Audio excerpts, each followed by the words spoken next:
സഹോദരങ്ങളെ, കത്തോലിക് സഭയിൽ നിന്ന് ഭിന്നിച്ചുപോയ ഒരു കൾട്ട് ഗ്രൂപ്പ് അവർ മെയ് മാസം 3-ാമത്തെ ആഴ്ചയിൽ തൃശ്ശൂരിൽ വെച്ച് വലിയൊരു പ്രോഗ്രാം നടത്തുകയാണ്. അതിലേക്ക് വേണ്ടി ആളുകളെ ചേർക്കുന്നതിന് വേണ്ടി അനേകം കത്തോലിക്ക ഭവനങ്ങളിലേക്ക് അവർ കടന്നു ചെല്ലുകയും ക്ഷണിക്കുകയും ചെയ്യുന്നു. ഇതിനെതിരെ ശക്തമായൊരു മുന്നറിയിപ്പ് തൃശ്ശൂർ രൂപതയുടെ ആർച്ച് ബിഷപ്പ് മാർ ആൻഡ്രൂസ് താഴത്ത് പിതാവ് ഒരു ഇടയലേഖനം ഇറക്കുകയും ചെയ്തു.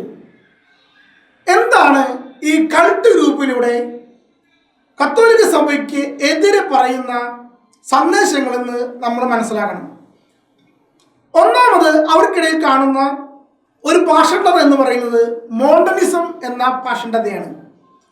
ആദ്യ നൂറ്റാണ്ടുകളിൽ സഭയിൽ ഉണ്ടാവുകയും സഭപിതാവായ തെർത്തുല്യം പോലും തെറ്റിപ്പിരിഞ്ഞു പോകാനിടയായ ഒരു പാഷണ്ഡതയാണ് മോണ്ടനിസം.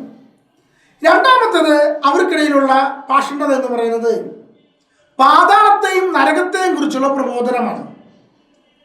ഒരു തെറ്റായ വിശ്വാസ പ്രമാണത്തിൽ നിന്ന് വിഭിന്നമായ ഒരു വിശ്വാസ സത്യം അവർ അതിൽ പറയുന്നതിനാൽ വിശ്വാസ പ്രമാണത്തിന്റെ അടിസ്ഥാനത്തിൽ തന്നെ അവർ സഭയിൽ നിന്ന് ഭിന്നരാക്കപ്പെടുകയാണ് ചെയ്തത്. മൂന്നാമത്തേത് പരിശുദ്ധ കന്യാമറിയത്തെക്കുറിച്ചുള്ള അവരുടെ വികലമായ കാഴ്ചപ്പാടാണ്. അതിലൂടെ യേശുക്രിസ്തുവിന്റെ മനുഷ്യത്വത്തെ പൂർണ്ണമായും നിഷേധിക്കുന്നു എന്നുള്ളതാണ് അതിൻ്റെ പരിണത ഫലം. ഈ 3 വിഷയങ്ങളെ നമുക്ക് ഓരോന്നായി കാണാം. ഒന്നാമത്തെ വിഷയം മോണ്ടനിസം എന്ന് പറയുന്ന ഹെരസിയാണ്. നേരത്തെ ഞാൻ പറഞ്ഞതുപോലെ 3-ാം നൂറ്റാണ്ടിൽ സഭയിൽ ഉണ്ടായ ഒരു ഹെരസിയാണ് മോണ്ടനിസം.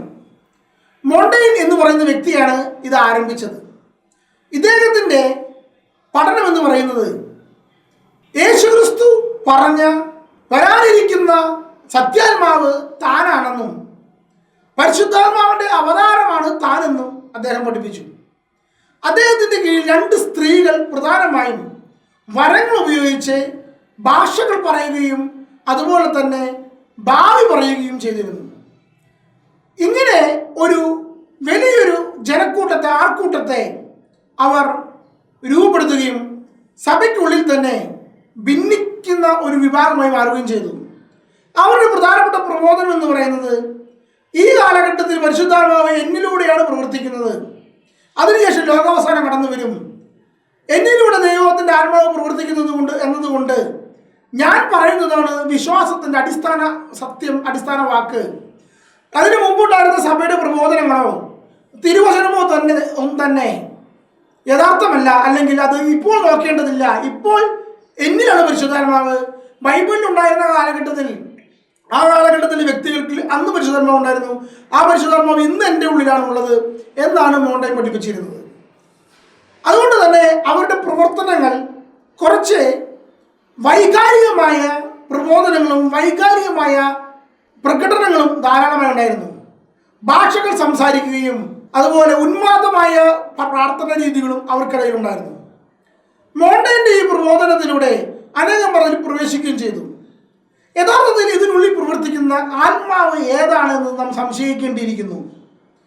പരിശുദ്ധാത്മാവാണെന്ന് പറയുകയും അവരുടെ ഉള്ളിൽ ഏത് ആത്മാവാണ് പ്രവർത്തിക്കുന്നത് എന്ന് നാം വ്യക്തമായി മനസ്സിലാക്കേണ്ടതുമായിട്ടുണ്ട്. കാരണം സഭയിൽ നിന്ന് ഭിന്നിപ്പിക്കുന്ന ഈ ആത്മാവ് ഒരിക്കലും പരിശുദ്ധാത്മാവായിരിക്കില്ല.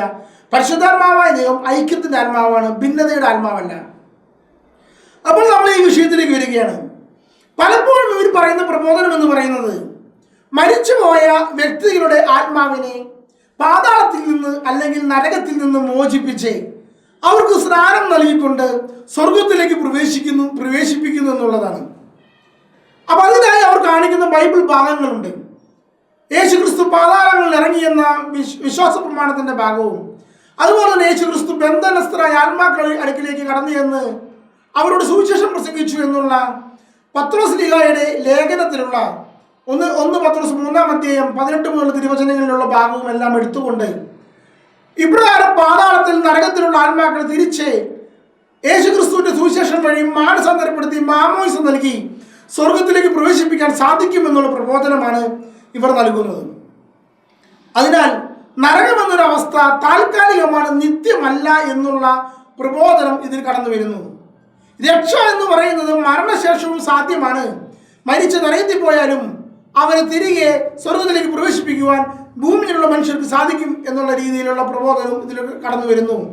ഇത് രണ്ടും ബിബ്ലിക്കൽ അല്ല എന്നുള്ള കാര്യം മനസ്സിലാക്കണം. കാരണം നിത്യാഗ്നിയിലേക്ക് പ്രവേശിക്കുവാൻ യേശുക്രിസ്തു തന്നെയാണ് ഇടതുവശത്തുള്ള ആത്മാക്കളോട് അവസാന കാലഘട്ടത്തിൽ പറയുന്നത്. അപ്പോൾ ഇപ്രകാരമുള്ളൊരു പ്രബോധനമോ ഇപ്രകാരമുള്ളൊരു ശുശ്രൂഷയോ കുദാശയോ യേശു നടത്തിയിട്ടില്ല എന്നുള്ള കാര്യം നമ്മൾ മനസ്സിലാക്കണം. അപ്പോൾ എന്താണ് ബൈബിളിൽ പറയുന്ന പാതാളം ഇറങ്ങി എന്നുള്ള വസ്തുത അത് തിരിച്ചറിയണം. അതായത് യേശുക്രിസ്തു കുരിശിൽ മരിച്ച് പാതാളങ്ങളിൽ ഇറങ്ങി എന്നതുകൊണ്ട് അർത്ഥമാക്കുന്നത് യേശുക്രിസ്തു വരുന്നത് വരെ രക്ഷ ആർക്കും ലഭ്യമായിരുന്നില്ല. ആദ്യം മുതൽ യേശുക്രിസ്തുവിന്റെ കുരിശുമരണം വരെ, വലതുവശത്തെ കള്ളൻ വരെ ആരിലും രക്ഷ കടന്നു വന്നിട്ടില്ല. കാരണം യേശുക്രിസ്തുവിന്റെ കുരിശുമരണത്തിന് മാത്രമേ രക്ഷയുള്ളൂ എന്നുള്ളത് കൊണ്ട് ഈ ആത്മാക്കളെല്ലാം പാതാളം എന്ന് പറയുന്ന ബന്ധിതമായ ഒരു അവസ്ഥയിലാണ് ആയിരിക്കുന്നത്. ബൈബിളിൽ ഇതിനെ അബ്രാഹത്തിന്റെ മടി എന്ന് പറയും.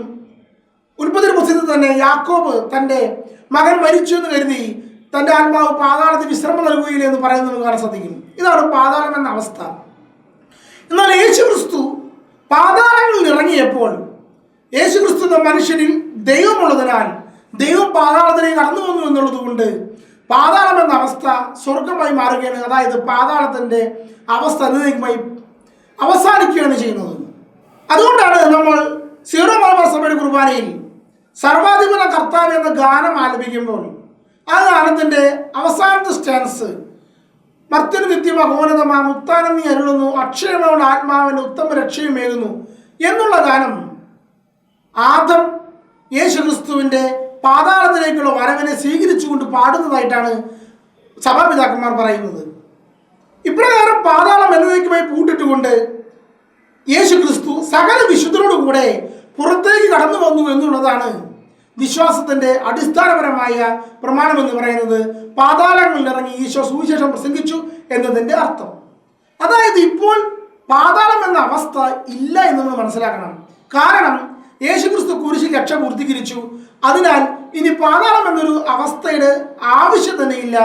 മരണമടഞ്ഞ ഏത് ആത്മാക്കളും യേശുക്രിസ്തുവിൽ സ്വർഗത്തിലേക്ക് കടന്നു വരും. അതുപോലെ തന്നെ ഏതൊരു വ്യക്തിയുടെയും ശരീരം അന്ത്യവിധിയിൽ വിധിക്കായി കാത്തു സൂക്ഷിക്കപ്പെടുകയും ചെയ്യും. പ്രിയപ്പെട്ട സഹോദരങ്ങളെ, അപ്പോൾ ശരീരങ്ങൾ ഉയർപ്പെടുമ്പോൾ ആത്മാവിന്റെ രക്ഷയും നമ്മൾ വിശ്വാസപ്രമാണത്തിൽ ഏറ്റുപറയുന്ന വസ്തുതയാണ്.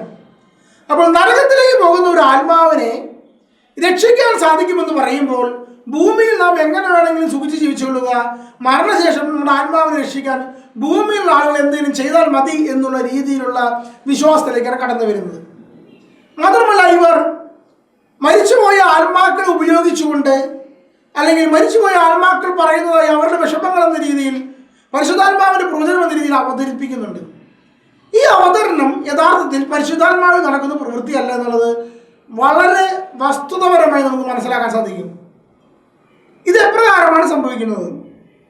ഏതൊരു വ്യക്തിയിലും ഉണ്ടായിരുന്ന ദുരാത്മാക്കൾ, പാപം വഴി കടന്നു വന്നിരുന്ന ദുരാത്മാക്കൾ, ആ വ്യക്തിയുടെ മരണശേഷം ഈ ആത്മാവ് വിധിക്കായി സ്വർഗത്തിലേക്കോ നരകത്തിലേക്കോ ശുദ്ധീകരണത്തിലേക്ക് പോയി കഴിഞ്ഞാൽ ഈ അലഞ്ഞു തിരിയുന്ന ഈ ദുരാത്മാക്കളെ ഉപയോഗിച്ചുകൊണ്ടുള്ള പ്രവൃത്തിയാണ് ഒരു വ്യക്തിയുടെ ഭാവി പറയൽ അല്ലെങ്കിൽ ഭൂതം പറയൽ എന്ന് പറയുന്ന സംഭവം. ഒരു വ്യക്തി ചെയ്യേണ്ട ഇന്ന പ്രവൃത്തിയെ പറ്റി പറഞ്ഞുകൊണ്ട് ആ വ്യക്തിയുടെ ഭൂതകാലത്തെ പ്രവൃത്തി അല്ലെങ്കിൽ തങ്ങളുടെ പിതാക്കന്മാർ ചെയ്ത ഇന്ന വിഷയത്തെ അവതരിപ്പിച്ചുകൊണ്ട് ഭൂതകാലം പറഞ്ഞുകൊണ്ട് ഭയപ്പെടുത്തി ആ വ്യക്തിയെ വിശ്വാസത്തിൽ നിന്ന് ക്രൈസ്തവ വിശ്വാസം തെറ്റിക്കുക എന്ന് പറയുമ്പോൾ യഥാർത്ഥത്തിൽ അവിടെ സംഭവിക്കുന്നത് ആ വ്യക്തിയിൽ വസിച്ചിരുന്ന ഒരു കാലത്ത് പാപത്തിൽ വസിച്ചിരുന്ന ദുരാത്മാക്കളുടെ പ്രവൃത്തിയാണ്. ഇതെങ്ങനെ നമ്മൾ മനസ്സിലാക്കണം? ഒരിക്കലും യേശുക്രിസ്തു ഒരു വ്യക്തിയിൽ നിന്ന് പിശാചിനെ പുറത്താക്കുമ്പോൾ ആ പിശാചിനെ സംസാരിക്കാൻ അനുവദിക്കാറില്ല. പലപ്പോഴും യേശുക്രിസ്തു പിശാചിനെ പുറത്താക്കുമ്പോൾ ആ പിശാചുകാൽ യേശു ദൈവപുത്രനാണെന്ന് വിളിച്ചു പറയുമ്പോൾ യേശുക്രിസ്തു മിണ്ടരുത് എന്ന് പറഞ്ഞുകൊണ്ട് അവരെ നിശബ്ദരാക്കുന്ന പ്രക്രിയ നമുക്ക് ബൈബിളിൽ കാണാം. കാരണം സാത്താൻ എപ്പോഴും സുവിശേഷത്തിന് വിരുദ്ധമായി കള്ളം പറയുന്ന വ്യക്തിയാണ്. യേശുക്രിസ്തു ദൈവപുത്രനാണെന്ന് അവരുടെ ആളുകൾ അറിഞ്ഞാൽ യേശു കുറിച്ച് തർക്കപ്പെടുകയില്ല. അതുകൊണ്ടാണ് പുതിയ നിയമത്തിൽ സാത്താൻ യേശുക്രിസ്തു ദൈവപുത്രനാണെന്ന് മനുഷ്യരോട് പറയാൻ ശ്രമിക്കുന്നത്, പിശാച് പറയാൻ ശ്രമിക്കുന്നത്. എന്നാൽ യേശുക്രിസ്തുവോട് നിശബ്ദരാകാൻ മിണ്ടരുതെന്ന് പറയുകയാണ് ചെയ്യുന്നത്. ഈ കാലഘട്ടങ്ങളിലും ഇതുപോലെ തന്നെ പല ശുശ്രൂഷകരും ഒരു വ്യക്തിയിലൂടെയുള്ള ദുരാത്മാവുമായി സംസാരിക്കുകയും ആ ദുരാത്മാവ് ഇങ്ങനെ സാക്ഷ്യപ്പെടുത്തുന്നു പറയുകയും ശ്രമിക്കുകയും ചെയ്യുന്നത് കാണാൻ സാധിക്കും. അവർ ക്രൈസ്തവ വിശ്വാസത്തിൽ നിന്ന് ഈ വ്യക്തികളെ വ്യതിചലിപ്പിക്കുന്നതിന് വേണ്ടി മരിച്ചുപോയ ഇന്ന വ്യക്തിയുടെ ആത്മാവാണെന്ന രീതിയിലെല്ലാം സംസാരിക്കുകയും ചെയ്യും. ഇത് ഒരു തരത്തിലുള്ള പൈശാചിക ആരാധനയാണെന്നുള്ള വസ്തുത നമ്മൾ പ്രത്യേകം മനസ്സിലാക്കണം. മൂന്നാമത്തെ വിഷയം എന്ന് പറയുന്നത് പരിശുദ്ധ കന്യാമറിയം ദൈവത്തിൻ്റെ അവതാരമാണ്, പരിശുദ്ധാത്മാവിൻ്റെ അവതാരമാണ് എന്ന രീതിയിലുള്ള അവതരണമാണ്. ഇതിലൂടെ ലക്ഷ്യം വയ്ക്കുന്നത് കത്തോലിക്ക സഭയിലുള്ള പരിശുദ്ധ കന്യാമറിയത്തോട് അതിലേറ്റ ഭക്തിയുള്ള വ്യക്തികളെ അവരുടെ സമൂഹത്തിലേക്ക് കൊണ്ടുപോകുക എന്ന ലക്ഷ്യമാണ്. ഇവിടെ സംഭവിക്കുന്നത് എന്താണ്? പരിശുദ്ധാത്മാവിൻ്റെ പുനർജന്മമാണ് അല്ലെങ്കിൽ അവതാരമാണ് പരിശുദ്ധ കന്യാമറിയമെന്നും ബൈബിളിൽ ജ്ഞാനം എന്ന് പറയുന്നത് അവളാണ്, അവൾ എന്ന് പറയുന്നത് മറിയത്തെക്കുറിച്ച് പറയുന്നതാണ് എന്ന് പറഞ്ഞുകൊണ്ട് ഇവർ ഈ പരിശുദ്ധ കന്യാമറിയത്തെ സ്തുതിക്കുന്ന എന്ന രീതിയിൽ അവതരിപ്പിക്കുമ്പോൾ മറ്റൊരു ഭാഗത്ത് സംഭവിക്കുന്നത് യേശു ക്രിസ്തുവിലുള്ള മനുഷ്യത്വത്തിന്റെ നിഷേധമാണ്. വിശുദ്ധ പൗലോസ് റോമാക്കാർക്ക് ലേഖനം 1-3 വളരെ വ്യക്തമായി യേശു ക്രിസ്തുവിനെ പറ്റി പറയുന്ന പ്രകാരമാണ്, ജഡപ്രകാരം അവൻ ദാവീദിന്റെ സന്തതിയിൽ നിന്ന് ജനിച്ചവനും എന്നാണ്. ദാവീദിന്റെ സന്തതി എന്നതുകൊണ്ട് പരിശുദ്ധ കന്യാമറിയത്തെ അർത്ഥമാക്കുന്നത്, അതായത് യേശു ക്രിസ്തു മനുഷ്യൻ എന്ന നിലയിൽ മനുഷ്യനിൽ നിന്ന് ജനിക്കണം. മറിയം മനുഷ്യ സ്ത്രീ ആയതുകൊണ്ടാണ് യേശു ക്രിസ്തു മനുഷ്യ പുത്രൻ ആയിരിക്കുന്നത്. യേശു ക്രിസ്തുവിന് മനുഷ്യത്വത്തിന്റെ അവതാരത്തിന് മനുഷ്യത്വം ലഭിക്കുന്നത്, ആ സത്ത ലഭിക്കുന്നത് മനുഷ്യനിൽ നിന്ന് തന്നെ ആയിരിക്കണം. അതുകൊണ്ടാണ് ആദത്തിന്റെ സന്തതിയെന്നും അബ്രാഹത്തിന്റെ സന്തതിയെന്നും ദാവീദിന്റെ സന്തതിയെന്നും മറിയത്തിന്റെ സന്തതിയെന്നും അവൻ വിളിക്കപ്പെടുന്നത്. കാരണം യേശു ക്രിസ്തു മനുഷ്യത്വം സ്വീകരിച്ചിരിക്കുന്നത് മനുഷ്യനിൽ നിന്ന് തന്നെയാണ്.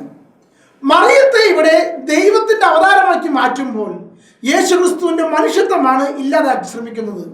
അതിലൂടെ മനുഷ്യന്റെ രക്ഷയെ തള്ളിപ്പറയുകയാണ് ചെയ്യുന്നത്. കാരണം മനുഷ്യൻ രക്ഷ പ്രാപിക്കണമെങ്കിൽ മനുഷ്യനായി അവതരിച്ച ഈ ദൈവത്തിന് മാത്രമേ സാധിക്കുകയുള്ളൂ. കാരണം മനുഷ്യന് മാത്രമേ മനുഷ്യനെ രക്ഷിക്കാൻ സാധിക്കുകയുള്ളൂ.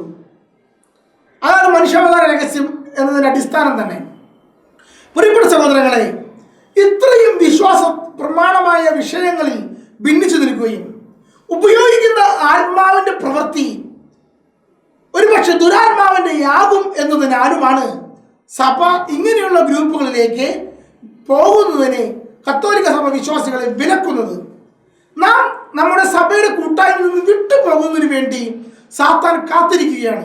എങ്കിൽ മാത്രമേ അവന് നമ്മിൽ പ്രവേശിക്കുവാനും നമ്മൾ തള്ളിക്കളഞ്ഞ പിശാചിന്റെ പ്രവൃത്തികളിലേക്ക് നമ്മൾ കൊണ്ടുപോകാൻ സാധിക്കുകയുള്ളൂ. കാരണം ഒരു വ്യക്തി മാമോദിസ സ്വീകരിക്കുമ്പോൾ ഏറ്റുപറയുന്ന സംഭവമാണ്, ഞാൻ പിശാചിനെയും അവന്റെ പ്രവൃത്തികളെയും ഉപേക്ഷിക്കുന്നു എന്നുള്ള സത്യം.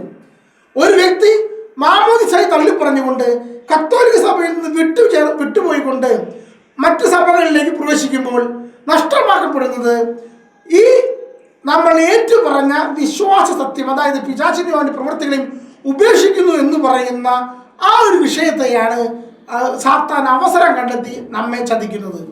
അതിനാൽ ജാഗരൂകരായിരിക്കുവാൻ ദൈവം നമ്മെ സഹായിക്കട്ടെ. ആമേൻ.